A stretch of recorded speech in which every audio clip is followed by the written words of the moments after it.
الشيطان الرجيم. بسم الله الرحمن الرحيم. الحمد لله رب العالمين، والصلاة والسلام على أشرف المرسلين وعلى آله وصحبه أجمعين. اللهم علمنا ما ينفعنا وانفعنا بما علمتنا وزدنا علما وتقا وصلاحا يا رب العالمين. اللهم لا سهل إلا ما جعلته سهلا، وأنت تجعل الصعب إذا شئت سهلا. اللهم سهل لنا كل صعب ويسر علينا كل عسير، فتيسير العسير عليك يسير، فأنت مولانا فنعم المولى ونعم النصير.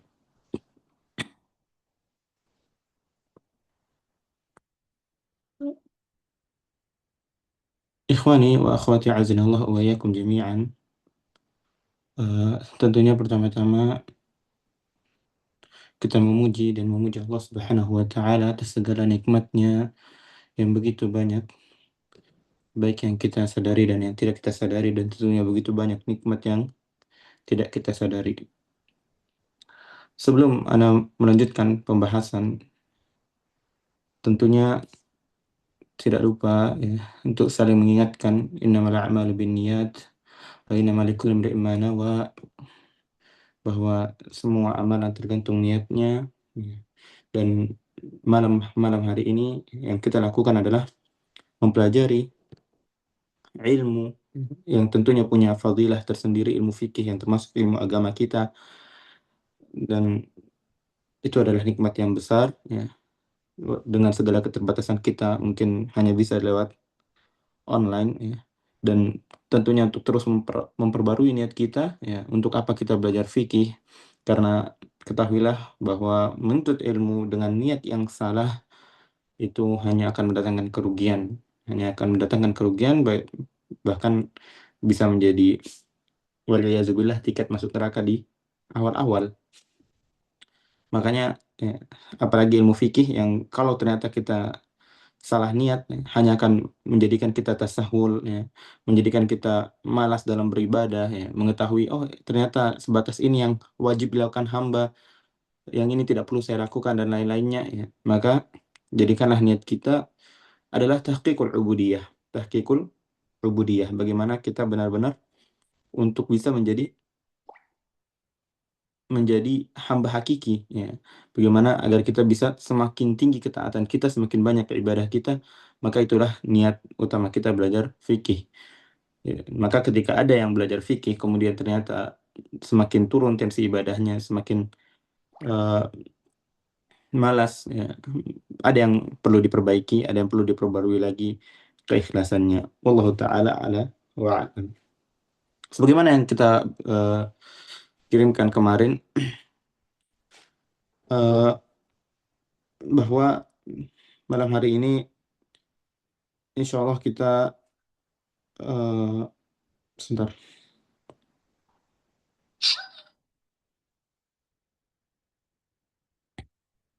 membahas bab haid ya, bab fil haidi wan nifas ya, pada kitab Safinatun Najah ya. Bagi yang ingin mengetahui tentang kitab ini ya, tentunya itu ada di pembahasan awal-awal kita. Insya Allah ada rekamannya di grup, bisa diakses di deskripsi ya. Sebentar. Al-haid wan nifas ya. Sebelum kita masuk ke dalam bab ini ya, pertama kita perlu sepakati bahwa akramakumullah ya. Oh ya, sebelumnya mungkin di antara para peserta ada yang laki-laki ya, dan tentunya ada perempuan di sini ya. Bab haid dan nifas ya memang hanya terjadi pada perempuan ya, dan tidak terjadi pada laki-laki. Apakah kemudian laki-laki tidak perlu mempelajarinya? Maka jawabannya ya, tentu seorang laki-laki juga ya sangat butuh untuk mempelajarinya, bukan untuk dirinya akan tapi untuk keluarganya nanti ya, untuk anak-anaknya ya, untuk mendidik anak-anaknya, untuk para istri-istri mereka nanti ya, saudari-saudari mereka ya. Walaupun memang kita katakan ilmu yang wajib dipelajari, ilmu yang dibutuhkan untuk pribadinya dia ya. Akan tetapi ilmu-ilmu agama selebih dari itu ya, seringkali posisinya di fardu kifayah ya. Dan ketika tidak ada yang mengetahui di sebuah tempat yang ternyata ilmu itu diperlukan, maka berdosalah semuanya. Maka yang paling wajib ketika itu adalah pemimpin di rumah itu, yaitu seorang ayah. Maka sudah selayaknya juga untuk para lelaki untuk mempelajari bab ini. Berlaku juga begitu dengan perempuan ya, agar mereka juga mempelajari alamatul buluk yang terjadi pada laki-laki ya, masalah hal-hal fikhiyah ya, terutama mereka yang memang eh, ta'amuk di ilmu fikih ya, maka sudah sepantasnya juga untuk mendalami ya, bagian-bagian yang hukum-hukum fikih yang khusus bagi laki-laki, karena nanti mereka juga akan menterbiah eh, anak laki-laki mereka ya, juga kepada suami mereka kalau ternyata mendapatkan suami yang belum ya atau kurang dalam pemahaman fikihnya. Wallahu taala a'la wa a'lam. Ikhwani a'azani Allah wa iyyakum jami'an ya. Kita sepakati bahwa akramakumullah, darah yang keluar dari wanita itu hanya tiga ya. Tidak ada ke tidak ada keempatnya. Hanya ada tiga. Apa saja ya? Di sini sudah disebutkan duanya, al-haidu wan nifas ya. Al-haidu, sebentar.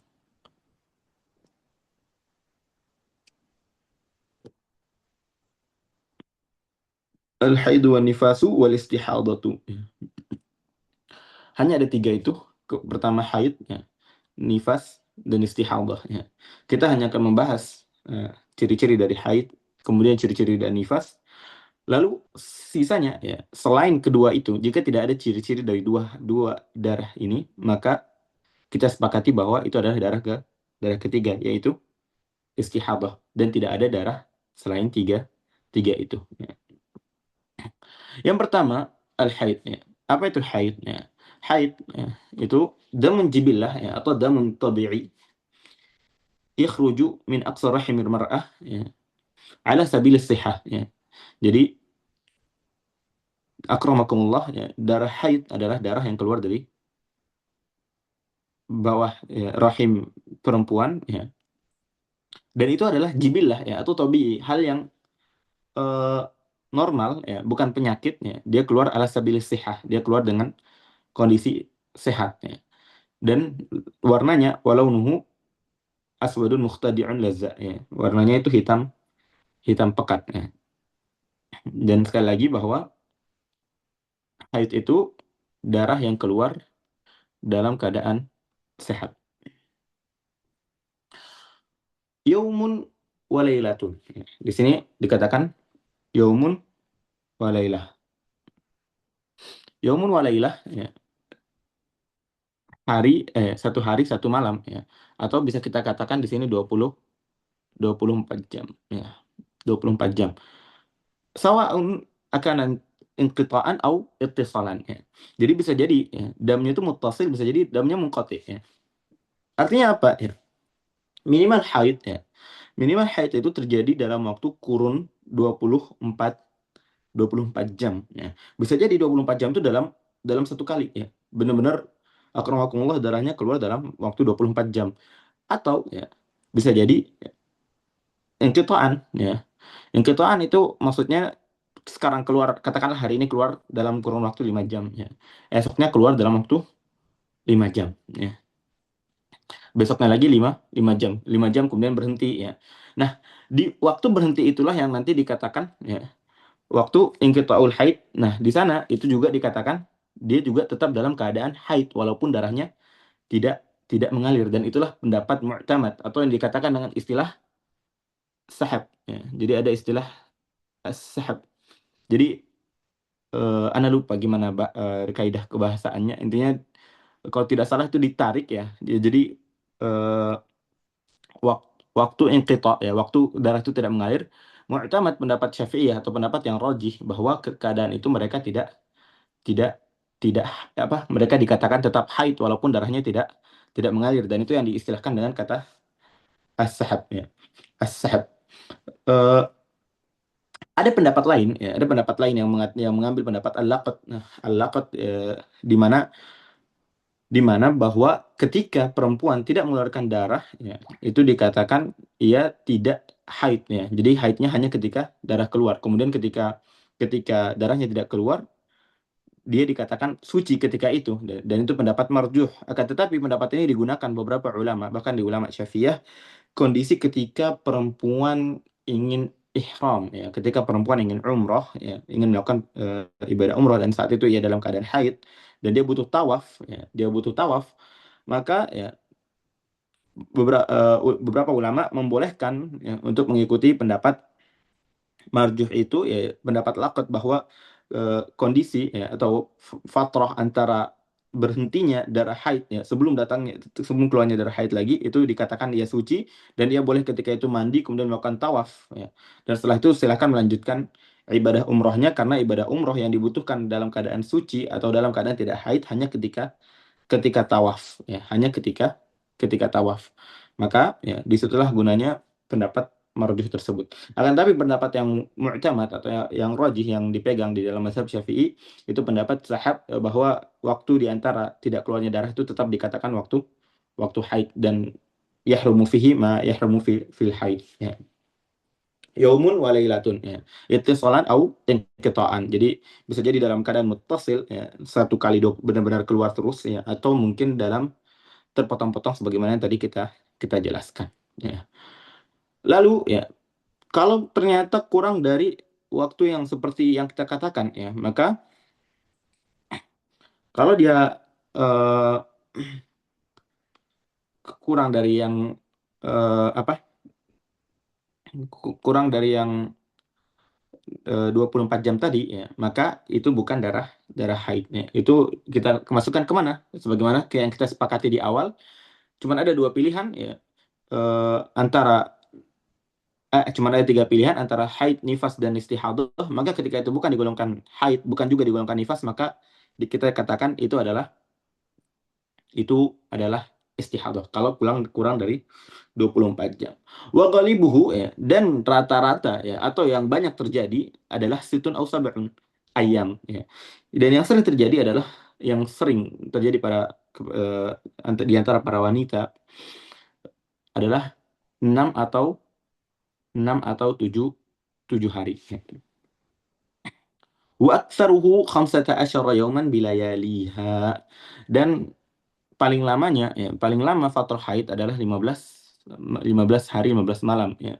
Maka jika ternyata keluar darah lebih dari hari tersebut, itu bukan darah darah haid, itu adalah darah istihadah. Dan darah istihadah, ya, dia punya hukumnya sendiri, ya, pernah kita bahas di dalam kondisi daimul hadas, ya, mereka yang hadasnya berkelanjutan atau hadasnya tidak pernah berhenti atau tetap dalam keadaan hadas, itu punya bab sendiri dalam ilmu fikih, ya.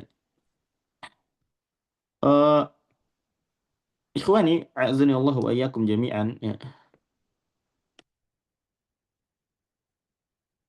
Yang tidak tertulis di dalam, sedikit Anda tambahkan, tertulis dalam kitab ini tapi di bab-bab awal, ya, tentang eh, usia paling kecil usia paling kecil seseorang eh, haid, ya, atau dikatakan dikatakan balik dengan haidnya adalah usia berapa? Usia 9 tahun, ya. Komariah, takribiyah, ya. Jadi paling muda seseorang dikatakan haidnya itu sah, dikatakan haidnya itu adalah usia 9 tahun Qamariyah, ya, bukan 9 tahun miladiyah atau syamsiyah, ya. Jadi 9 tahun hijriyah. Minimal usia 9 tahun hijriyah, takribiyah, ya. Maksudnya apa takribiyah?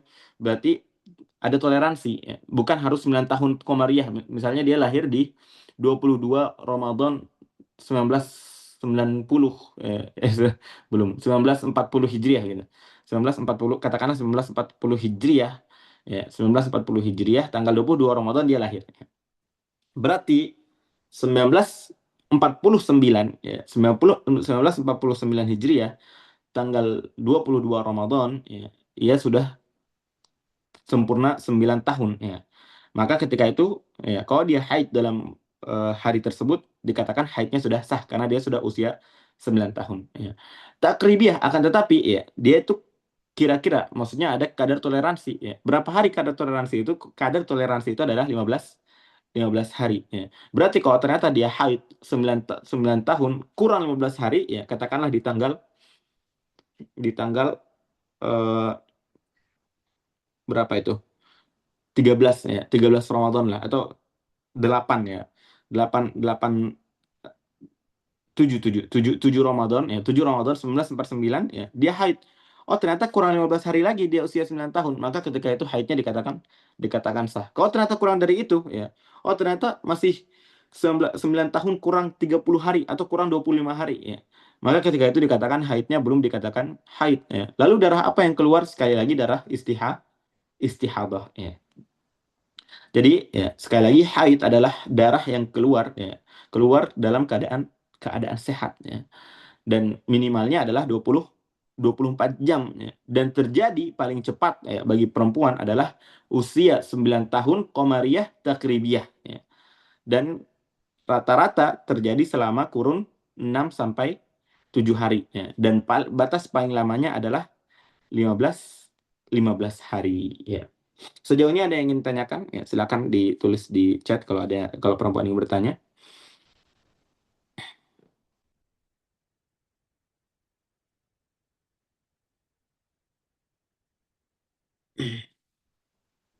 Baik, kalau belum ada ya silakan, nanti kalau mau ada yang ingin tanyakan silakan tulis aja ya.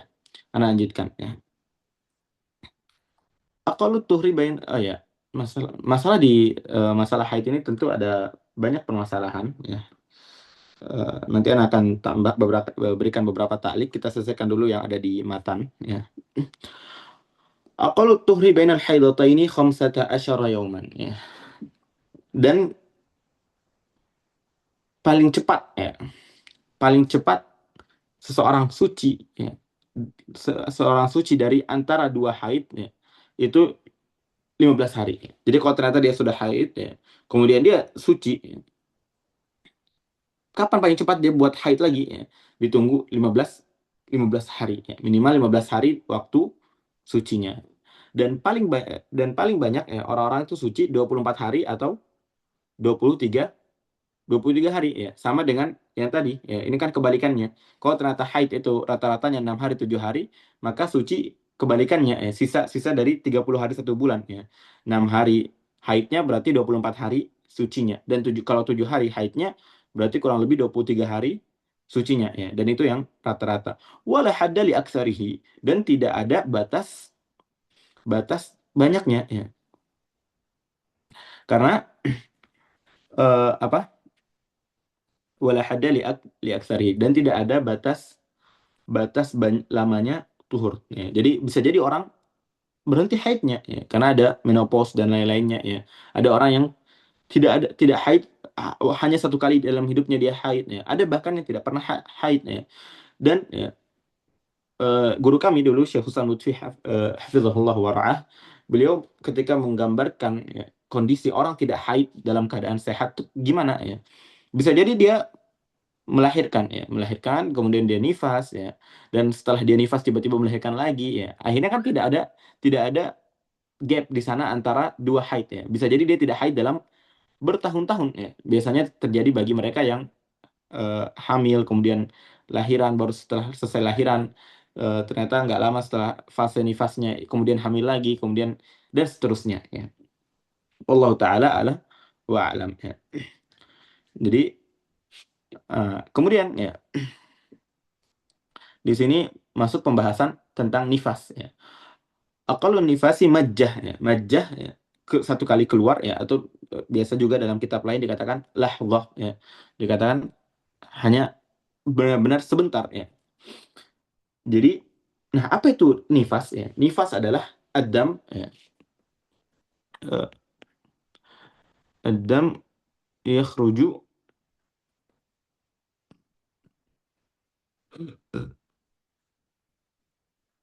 akibal wiladah.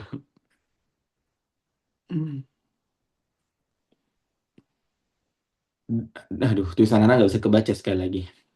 Oke, jadi darah yang keluar setelah kelahiran. Perhatikan akibat ya. Atau ba'da faragir rahim ya. Setelah kosongnya rahim. Jadi ya, darah nifas itu adalah darah yang keluar setelah benar-benar infisol antara janin dari akramakumullah tempat keluarnya ya.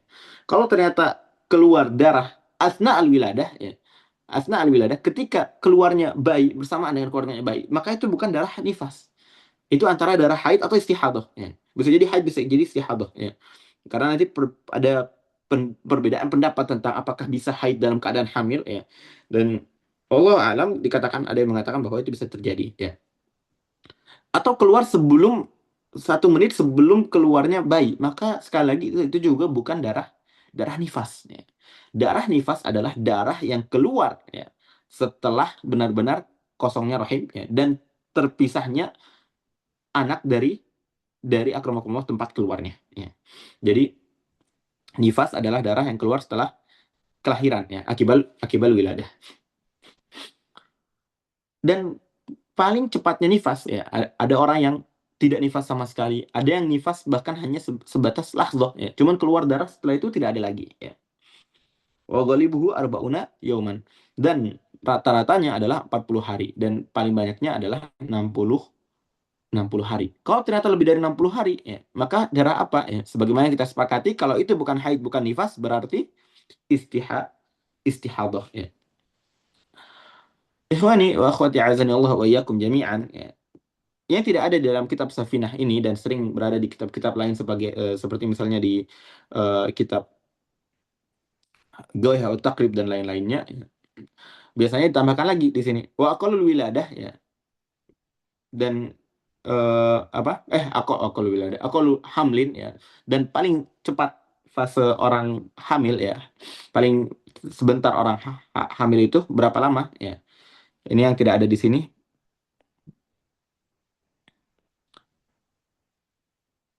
Eh, itu kalau hamli sittata asyhur ya. 6, anak gak usah tulis ya. Ditulis aja soalnya anak susah nulisnya, posisinya agak susah dan memang tulisan anak susah dibaca. Dan paling cepatnya perempuan melahirkan setelah atau paling cepatnya masa kehamilan ya, akramakumullah, itu 6 bulan ya. 6 bulan sebagaimana dalam Al-Qur'an ya. Fisaluhu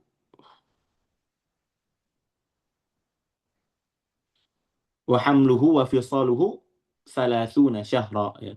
Dan fisal itu apa, disapih atau berhentinya bayi disusui, wa fisaluhu wa hamluhu wa fisaluhu salasuna syahra, dikatakan bahwa hamil dan masa menyusui itu totalnya berapa? 30 30 bulan ya. Dan di ayat yang lain ya, ada ayat wa fisaluhu fi amaini ya, dan disusui dalam kurun waktu berapa? 2 tahun. 2 tahun berarti 24 bulan ya. Tadi di ayat yang lain dikatakan bahwa total menyusui dan hamil itu 30 bulan ya. 30 kurang 24 berarti 6 bulan ya. Dan itu disepakati oleh kedokteran ya, bahwa tidak cukup ya fase untuk melahirkan, bahkan prematur sekalipun bisa melahirkan 5 bulan ya. Tidak bisa ya.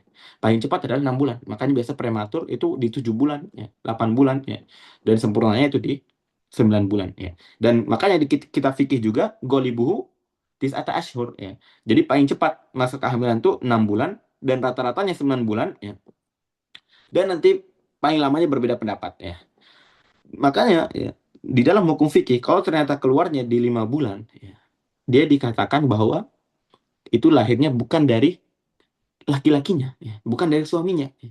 Dia kena muttaham ya, dia tertuduh ya, melakukan hubungan selain pada suaminya kalau ternyata dia keluar dalam waktu 5 bulan. Wallahu a'lam apakah benar bisa keluar dalam 5 bulan, tapi Ana sudah tanya ke dokter ya, bahwa itu tidak bisa, tidak cukup waktunya, minimal memang 6 bulan, dan itu sejalan dengan yang ada di dalam ilmu fikih. Jadi 6 bulan ya, itu minimal ya, dan golibnya 9 bulan, dan terlamanya ya di dalam apa, Syafi'iyah dan di Malikiyah ya, bahwa dikatakan paling lama itu bisa sampai 4 tahun, walaupun ini banyak dikritik oleh ulama-ulama kontemporer ya, udah oleh para dokter ya, bahkan dikatakan dokter-dokter mengatakan bertahan sampai 10 bulan saja sudah berbahaya bagi ibunya, berbahaya bagi anaknya, bahkan dikatakan air ketubannya akramakumullah itu bisa mengeruh ya, dan itu berbahaya, bahkan banyak dilakukan operasi sesar kalau ternyata belum keluar setelah 9 bulan ya. Namun ya terjadi perdebatan ya itu, dan itu semua hanya hasil istiqra pada zaman mereka ya. Mungkin bisa saja terjadi karena zaman berbeda, akan tetapi guru kami ya, Syekh Husam Lutfi hafizahullah wa ra'ah, beliau mengatakan bahwa eh, salah satu cara kita apa hilah ya, atau bagaimana kita bisa menerima yang mereka katakan ya, mungkin dahulu ya karena kurangnya alat modern yang sekarang bisa mengecek kehamilan dan lain-lain, bisa jadi ketika itu memang mereka eh, perut perut perempuan ketika itu sedang besar ya, dan itu bukan kehamilan, akan tetapi kebetulan tersambung dengan masa kehamilan, akhirnya terlihat panjang ya. Cuman ada beberapa riwayat dari Muhammad ibn Ijlan kalau tidak salah, dan dikatakan bahwa ia mendapati tetangganya ya, itu melahirkan anak setelah dikandung dalam kurun 4 tahun ya. Bahkan ada riwayat lain ya yang dulu guru kami sebutkan dari Imam Zuhri, itu 6 tahun. 6 tahun baru bisa jadi seorang di kandungan 6 tahun. Dan itu yang kemudian guru kami ketika itu memberikan lugas ya, beliau mengatakan eh, nah, kalau keluar dari 6 tahun ya, bisa jadi mereka langsung sekolah, begitu keluar langsung masuk sekolah ya, karena udah 6 tahun di dalam perut. Wallahu taala alam ya, di mana kaul yang rajih di sana, tapi anak saya itu tidak terlalu kita butuhkan ya. Dan yang paling kuat Allah alam yang dipegang oleh ulama Hanafiyah, bahwa maksimal lahir itu, maksimal kandungan itu 2 tahun, dan itu yang lebih cocok dengan kedokteran sekarang, walaupun tetap juga masih iskal ya, karena sekarang dikatakan ya maksimal, bahkan tidak baik untuk bisa bertahan 10 bulan di dalam rahim. Wallahu taala ala wa a'lam. Eh, Sebentar, ini ada pertanyaan. Duh, ngelek. Eh, untuk menghitung 1 hari 1 malam berarti tunggu selama 15 hari jika keluar darahnya terputus-putus. Eh, Tentang kita berhentinya haid ya.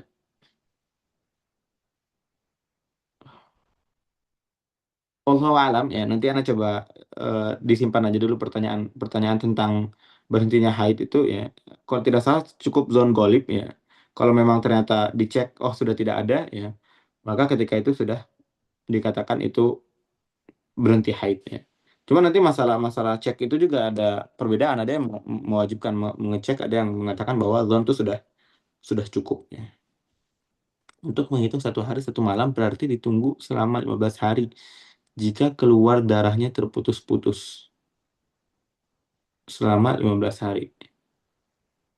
Ya nggak harus ditunggu sampai 15 hari, Kak. Jadi kalau memang sudah berhenti ya dalam 1 kali 24 jam sudah tidak keluar lagi. Wallah alam ya, nanti coba anak coba cek lagi ya. Anak belum pernah ya, nanti anak coba cek lagi. Nanti insya Allah anak jawab di grupnya kalau udah dapat. Jadi pertanyaannya tentang tentang anu ya, apa bagaimana memastikan berhentinya haid ya. Nanti coba anak cari di kitab. Anak belum siapkan nukilannya tadi. Oke, baik. Sekarang kita bahas beberapa hal yang penting dalam masalah haid dan nifas ini ya. Jadi Ana minta fokusnya sedikit. Tadi kita sudah mengenali ya secara umum tentang apa itu haid, apa itu nifas, dan apa itu istihadah ya. Mungkin kita tidak tidak membahas kondisi-kondisi atau ma yatarattab fil istihadah ya. Mungkin ya karena kita sudah pernah bahas sebentar. Tapi kalau ada waktu nanti kita akan bahas ya. Ikhwani wa akhwati azani Allah wa iyyakum jami'an. Ya. Perlu diketahui bahwa ma yahrumu bil haidi ya, ma yahrumu fil haidi yahrumu fin nifasi. Apa-apa yang haram ketika haid ya, maka itu juga haram ketika ketika nifas ya. Jadi kita sepakati sekarang ya, kita pelajari apa saja yang kemudian haram ya, dan apa yang harus dikodok ya. Nanti permasalahan kodok yang mungkin agak sedikit perlu perhatian tentang kodok ya. Nanti itu maksudnya tentang zawalul mani dan turu'ul mani. Ada yang pernah belajar itu? Biasanya di beberapa kitab-kitab fikih di syuruhat-syuruhat ya, itu ada pembahasan khusus tentang turu'ul mani wa zawalul mani ya, turu atau hudus dan zawal dan hilangnya mani. Nanti kita akan jelaskan dengan pelan-pelan. Apa saja yang haram ya? Apa saja yang haram dalam dalam ketika ketika haid ya? Mari kita balik ke bab sebelumnya ya. Jadi kalau nggak salah di Safinatun Najah itu pernah dibahasnya di bab sebelumnya. Hmm. Oh ini dia.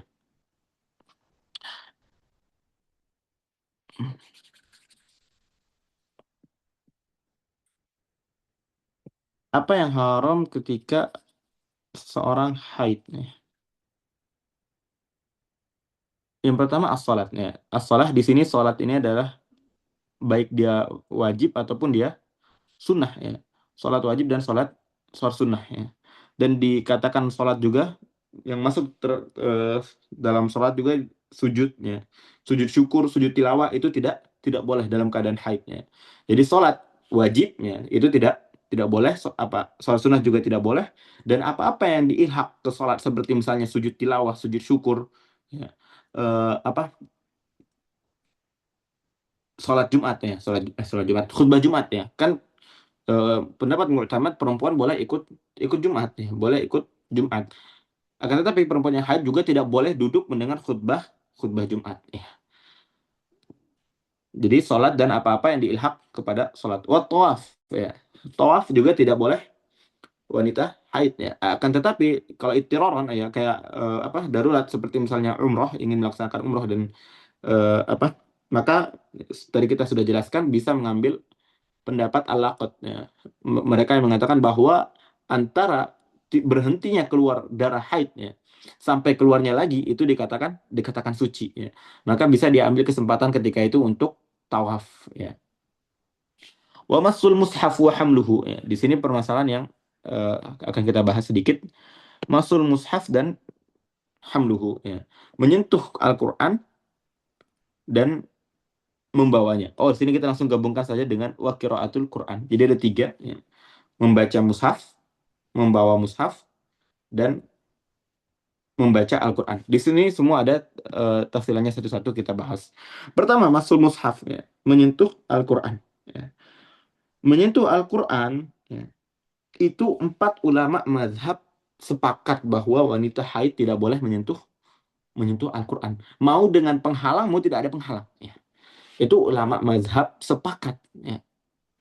Siapapun itu, Imam Syafi'i, Imam Malik, Imam Abu Hanifah, Imam Ahmad, rahimahumullah ta'ala, sepakat bahwa menyentuh Quran dengan penghalang ya, atau tanpa penghalang bagi perempuan itu apa? Perempuan haid itu haram. Apakah ada pendapat ringan yang kemudian membolehkan dengan penutup dengan pembatas ya, penutup tangan, kaos tangan dan lainnya ya. Maka kita katakan ya ada ya, qaul Ibnu Taimiyah kalau tidak salah, ya qaul beliau rahimahullah taala, dan juga yang disahihkan oleh Syekh Ibn Baz rahimahullah taala dalam fatwanya, dan tentunya ya itu pendapat yang marjuh di antara para ulama fikih ya. Akan tetapi pendapat itu kita gunakan untuk jika memang diharuskan, sebagaimana mungkin kondisi di pesantren ya, seorang harus mengejar setoran dan lain-lainnya ya, dan dia tidak bisa menggunakan apa yang ada di kepalanya, akhirnya dia harus memegang mushaf ya. Maka ketika itu itiroron kita katakan boleh dengan menggunakan alas ya, hanya sebatas yang dia butuhkan, dan baginya untuk taklid apa yang disahihkan oleh Imam Ibnu Taimiyah. Adapun Imam empat mazhab itu tidak membolehkan masul mushaf. Kemudian wahamluhu ya, dan membawanya ya, dan membawanya. Membawa ya dikatakan bahwa ablak ya, itu lebih lebih parah daripada kalau ternyata menyentuh saja tidak boleh ya. Kalau menyentuh dalilnya apa? La yamassuhu ilal mutahharun ya. La yamassuhu ilal mutahharun ya. Al-Qur'an itu tidak boleh disentuh kecuali mereka yang suci ya. Makanya jika menyentuh saja tidak boleh, apalagi membawanya. Dikatakan alhamlu ablagu minal mas ya. Jadi dalil para ulama fikih kenapa mengatakan bahwa membawa Quran juga itu haram, ya. Karena membawa itu lebih ablak, ya, atau lebih parah daripada hanya sebatas menyentuh, ya. Ketika membawa ini ada 3 atau 4 kondisi, katakanlah ada 4 kondisi, ada satu yang boleh dan tiga tidak boleh. Yang pertama niat niat membawa Quran saja, ya. Eh, Niat membawa Quran saja, maka itu tidak boleh, ya. Yang kedua, niat membawa, aduh, anak gak usah tulis ya, tulisan juga nggak kebaca. Yang kedua, didengarkan aja baik-baik, ya. Yang kedua, niat membawa barangnya saja, ya. Al-mata, ya. Niat tuh hamlil mata, ya. Goirul Quran, ya. Jadi katakanlah ada tasnya, ya. Anggap ini tas, ya. Ini tas, di dalamnya itu ada Quran, tapi dia nggak ada niatan bawa Quran, ya. Nggak ada niatan bawa bawa Quran, dia bawa tasnya aja, ya. Dia bawa tasnya aja, maka ketika itu dikatakan boleh, ya. Kalau ternyata niatnya cuma bawa bawa tas, ya. Ternyata ada Quran keikut di dalamnya, maka itu boleh. Yang ketiga, dia niat membawa tas sama membawa Quran, ya. Maka ini tidak boleh, ya. Ini juga tidak boleh, ya. Dan yang terakhir, ya. Ya, tanpa tanpa ada niatan apa-apa, ya. Jadi itlak dia cuma bawa aja gitu. Nggak ada niat bawa tas, nggak ada niat bawa Quran, ya. Maka di sini khilaf, ya. Ada yang mengatakan boleh, ada yang mengatakan tidak boleh. Silahkan menggunakan pendapat mana saja, ya, karena itu khilaf ringan yang antara Romli dan Ibnu Hajar. Wallahu taala ala wa a'lam, ya. Wal lubsu fil masjid, ya. Al-lubs. Kemudian di sini yang tidak boleh adalah al-lubsu, ya. Berdiam diri di masjid, ya. Lalu bagaimana ketika ketika perempuan ingin ingin ikut kajian misalnya, ya, dalam keadaan haid, ya, dan ternyata harus, ya, duduk di masjid, ya, atau ikut pelajaran yang mengharuskan mereka duduk di dalam masjid. Maka pertama, ya, akramakumullah jami'an, ya, sebisa mungkin untuk tidak, ya, sebisa mungkin untuk tidak di masjid. Kalau bisa online, ya, maka itu jauh lebih lebih baik, misalnya, ya, tidak ke masjid, ya. Akan tetapi kalau ternyata itu roron, ya, atau darurat harus diam di masjid, ya, maka ada kaul yang membolehkan, ya, riwayat dari Ibnu Taimiyah, ya, rahimahullah taala, yang membolehkan jika memang tidak yakin tidak tidak mengotori, ya, tidak ada talwis untuk masjid, ya. Wallahu taala ala wa ila wa alam. Qiraatul Quran. Qiraatul Quran di sini kasih qaid, ya, biqasdil qiraah. Biqasdil qiraah. Jadi memang harus niatnya itu niat membaca, niat membaca Quran. Kalau ternyata niatnya itu untuk zikir, ya, seperti misalnya zikir pagi petang, zikir sebelum tidur, ya, dan zikir-zikir lainnya, ya, maka itu boleh, ya. Bahkan dikatakan para ulama, walaupun dia berzikir dengan semua Quran, maka dia tidak berdosa, ya. Adapun kalau ternyata niatnya memang untuk kiroah, ya, qasdul kiroah, maka itu tidak boleh, ya, diharamkan bagi mereka. Lalu bagaimana dengan mereka yang ingin murojaah hafalannya, ya, maka dia bisa mentaklid kaul Imam Malik di dalam masalah itu, di mana di pendapat mazhab Maliki yang mutamad Allah taala ala wa alam, bahwa tidak mengapa perempuan haid itu untuk membaca Quran dari hafalannya. Berbeda dengan kasus menyentuh Quran tadi, itu sepakat 4 imam mazhab tidak membolehkannya. Adapun membaca dengan qasdul qiraah itu dibolehkan oleh Imam Malik, ya. Akan tetapi dalam mazhab Mu'tamad Syafi'i itu tidak boleh. Wasaumu, puasa. Puasa wajib dan sunnah itu tidak boleh, ya. Itu sudah jelas, ya. Wat tolak, ya, tolak tidak boleh dilakukan dalam keadaan haid. Akan tetapi khulu, ya, khulu itu boleh dilakukan dalam keadaan haid di beberapa pendapat ulama. Itu nanti kita bahas pada babnya. Wal mururu fil masjid in khafat talwisuhu, ya. Murur. Tadi kita sudah bahas kalau lubes, ya. Lubes berdiam diri di masjid itu tidak boleh dalam mazhab Syafi'i. Kalau cuma lewat, masuk dari pintu satu, keluar dari pintu satu, itu boleh, ya. Tapi kalau ternyata ditakuti bisa mengotori masjid, maka juga tidak boleh. Wal istimta baina surah wa rukbah, dan istimta, ya. Istimta di sini istimta, ya, apa yang diantara dua surah dan rukbah. Apakah istimta ini hanya berlaku da- pada al-wat'u? Jawabannya tidak. Ya. Jadi bahkan bimurajarot nazar aja itu haram. Ya. Jadi akramakumullah para suami ya melihat apa yang diantara pusar dan lutut ya eh, istrinya ya, ketika dalam keadaan haid itu haram ya. Walaupun mujarot nazar ya. Maka bagaimana dengan yang lainnya? Bahkan dikatakan al-jima' ya, atau al-wata' fi fi halati haidiha itu dikatakan min kabairi dzunub ya, termasuk dosa yang besar ya. Dosa dosa besar ya. Itulah hal-hal yang eh, diharamkan ketika seseorang haid ya. Terakhir ya, yang menjadi pembahasan kita malam ini tentang turu'ul mani dan zawalul mani. Alhamdulillah masih ada 15 menit. Hmm, ini agak turu al-mani,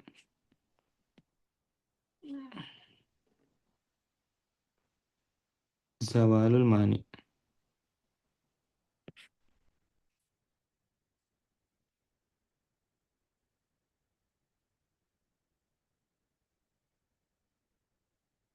Turu ya, atau bahasa lainnya hudus ya,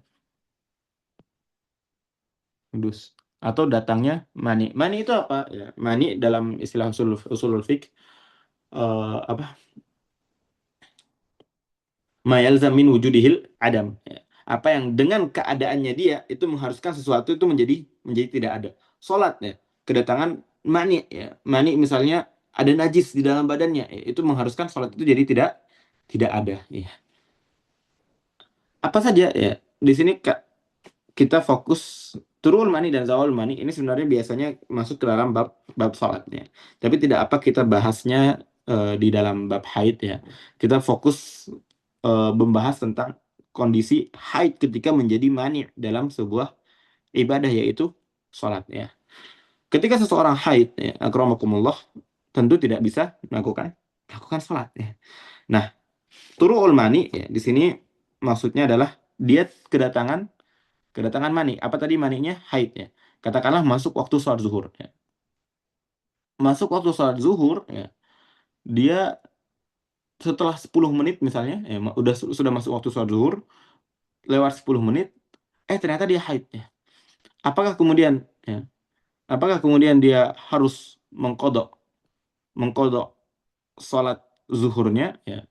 Maka jawabannya iya, ya. Dia harus mengkodok sholat zuhurnya jika waktu antara masuk waktu sholat dan datangnya mani ya, dan datangnya penghalang itu atau haidnya itu qadar ya atau seumpama waktu yang cukup untuk melakukan toharoh dan sholat ya. Mungkin kurang lebih eh, 7 menit ya. Ya 7 menit katakanlah 7 menit gitu. Intinya itu kembali ke uruf aja gitu. Kalau ternyata waktunya cuma 2 menit ya, misalnya sekarang azan zuhur ya, waktu atau 12 lewat 11 itu zuhur. 12.13 dia turun mani ya, atau toro'a alaihal mani ya. Jadi kena haid ya. Waktunya cuma 2 menit ya. Dan itu nggak bisa untuk melakukan toharoh dan sholat ya. Maka ketika itu dia tidak wajib untuk mengkodoknya ya. Dia tidak wajib untuk mengkodoknya. Akan tetapi kalau ternyata waktunya itu ya, cukup untuk melakukan wudhu dan sholat, seumpama misalnya antara waktu masuk zuhur dan waktu datangnya haid itu 10 menit ya, maka ketika dia suci nanti dia wajib untuk mengkodok sholat zuhurnya. Adapun ketika zawalul mani ya, zawalul mani berbeda ya. Zawalul mani adalah hilangnya haid itu atau sucinya dia ya. Katakanlah sekarang waktu waktu sholat asar ya, waktu sholat asar ternyata ya sisa 1 menit masuk sholat maghrib, ternyata ternyata dia suci ya. Apakah dia langsung harus mengkodok sholat asarnya ya? Jawabannya iya ya. Dia harus mengkodok sholat sholat asarnya walaupun waktu tersebut tidak cukup untuk bersuci dan sholat ya. Sebagaimana berbeda dengan turuk tadi ya. Kalau turul mani dilihat, kalau ternyata waktunya masuk ya, waktu apa? Waktu haid, antara waktu masuk waktu sholat dan haid itu eh, cukup untuk melakukan wudhu dan sholat dan menggunakan pakaian ya dan menutup aurat ya, dikatakan dan menutup aurat, maka dia harus kodok. Kalau ternyata tidak cukup, maka tidak perlu dia kodok. Berbeda dengan zawalul mani ya. Berbeda dengan zawalul mani. Kalau maninya itu hilang ya, kalau zawalul mani ya, maka eh, dengan qadar cukup Allahu Akbar ya atau takbiratul ihram, dia tetap cukup, dia tetap harus untuk kodok sholatnya ya. Jadi eh, sholat asar misalnya ya, sholat asar ternyata sisa 1 menit masuk waktu maghrib ya, suci ya, tetap harus di kodok sholat asarnya ya. Dan berbeda di kaifiatul kodoknya ya. Dan bagaimana cara kodoknya ya? Eh, Dikatakan bahwa di apa, kalau zawalul mani ya, maka dia harus mengkodok sholat yang yang pada waktu itu juga sholat yang dijamak dengannya. Misalnya waktu asar ya. Waktu asar ya, ternyata dia suci sebelum maghrib ya. Maka nanti yang harus dia qadha adalah zuhur dan asar ya. Begitu juga kalau ternyata sholat maghrib ya, di akhir sholat maghrib dia atau di akhir waktu sholat isya dia suci ya, maka yang harus dia qadha adalah sholat maghrib dan isya ya. Jadi sholat itu sendiri dan sholat yang dijamak bersamanya. Wallahu taala ala wa alam. Berbeda dengan turu'ul mani ya. Turu'ul mani itu hanya perlu mengganti sholat yang waktu itu saja ya, tidak perlu dengan sholat yang dijamak dengannya ya. Agak ribet ya, apakah dipahami atau butuh diulang?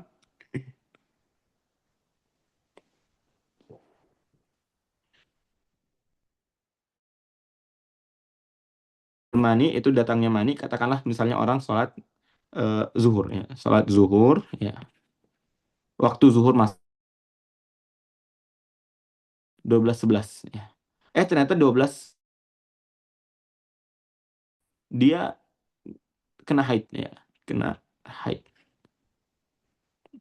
Apakah dikodok ya, apakah dikodok ya?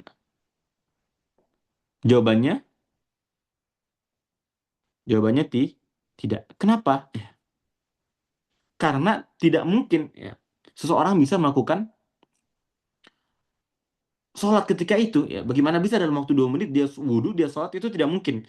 Dan itu dalam usul fikih masuknya ke taklif bimala yutok ya, beban yang tidak mungkin bisa disanggupi ya. Dan itu tidak ada dalam dalam agama ya. Beban yang tidak mungkin untuk bisa dilakukan ya. Dan kalau ternyata dia misalnya haidnya di 12:30 misalnya. Nah, antara waktu masuk zuhur ke waktu haidnya itu ada gap yang lumayan, 17 menit, katakanlah 17 menit. Maka apakah harus dikodok ya? Apakah harus dikodok? Jawabannya wajib kodok ketika dia suci ya. Dan yang dikodok hanya sholat zuhurnya. Berbeda dengan zawalul mani ya, katakanlah dia waktu maghrib 18:00 ya. 18:00. Ternyata di jam 17:58 ya, dia suci ya. 17:58 dia suci ya. Apakah kemudian dia harus ganti sholat asarnya? Apakah ketika masuk dia harus ganti sholat asarnya? Jawabannya iya. Ya, berbeda dengan masalah turuk ya. Kalau zawal walaupun hanya qadar cukup, selama qadarnya itu qadar cukup untuk takbiratul ihram, dikatakan dia sudah kena taklif dan dia harus mengkodok sholat asarnya. Apakah hanya sholat asarnya? Tidak ya. Kaifiyah kodoknya berbeda ya. Kaifiyah kodoknya itu tetap harus mengkodok sholat itu sendiri ya. Sholat itu dan sholat yang dijamak dengannya, yang dijamak dengannya. Jadi kalau misalnya ternyata waktu itu asar ya, waktu asar yang dia suci ketika asar, maka yang dia kodo adalah zuhur dan asar. Ya. Kalau ternyata waktu Isya, maka yang harus dia qada adalah maghrib dan Isya. Dan begitulah yang diriwayatkan dari para sahabat. Bahkan ada pendapat ya, yang juga di salah satu pendapat dalam Syafi'iyah, kaifiyah kodok begini juga berlaku pada turu ya, pada turu'ul mani ya, pada turu'ul mani. Nanti anak kirimkan cuplikan anak dapat yang ketika belajar kami dulu sama Syekhuna Husam Lutfi Hafizullah, beliau menggunakan pendapat yang turuk sama zawal tetap harus dikodok dengan sholat yang bisa dijamak jamak dengannya ya. Dan tidak itu menyisihi dengan pendapat yang dipegang guru kami Syekh Salim Buhairi dan juga yang terdapat dalam kitab Al-Bayan wa Ta'rif yang Anda dapat bahwa turuk itu tidak perlu dikodok dengan sholat yang bisa dijamak dengannya. Adapun kalau zawal baru harus dikodok dengan sholat yang bisa dijamak dengan sholat tersebut. Ya, itu saja ya yang penting-penting berkaitan tentang haid ya. Pas kurang lebih kita menggunakan 1 jam kurang lebih ya untuk membahas ini. Ya masih ada beberapa menit sisa waktu. Silakan jika ada yang ingin ditanyakan. Ya.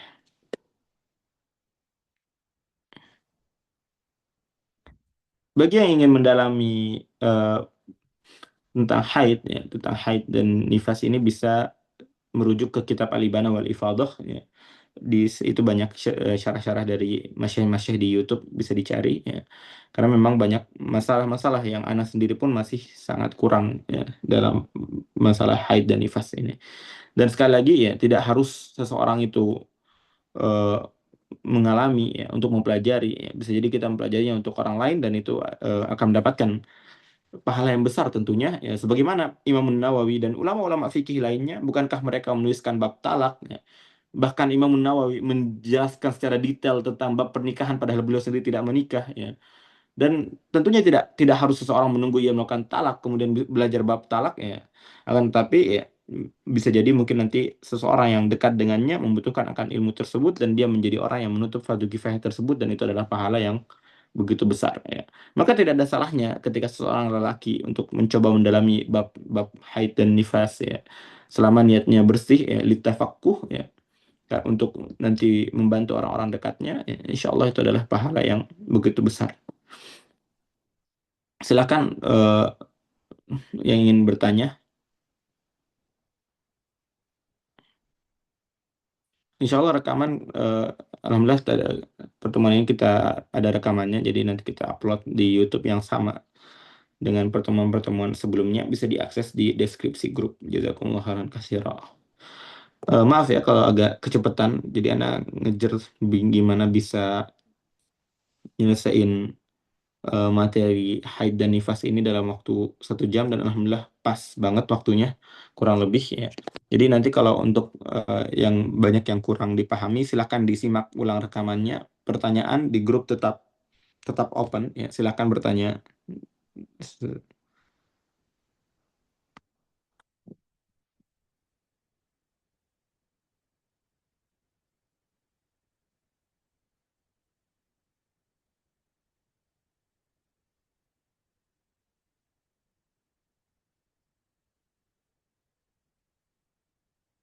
Baik, kalau tidak ada yang ingin ditanyakan, kita cukupkan pertemuan ini dengan kita sempurnakan pertemuan kita dengan kafaratul majlis. Subhanakallahumma bihamdik. Nasyhadu an la ilaha illa anta nastaghfiruka wa natubu ilaik. Wassalamualaikum warahmatullahi wabarakatuh.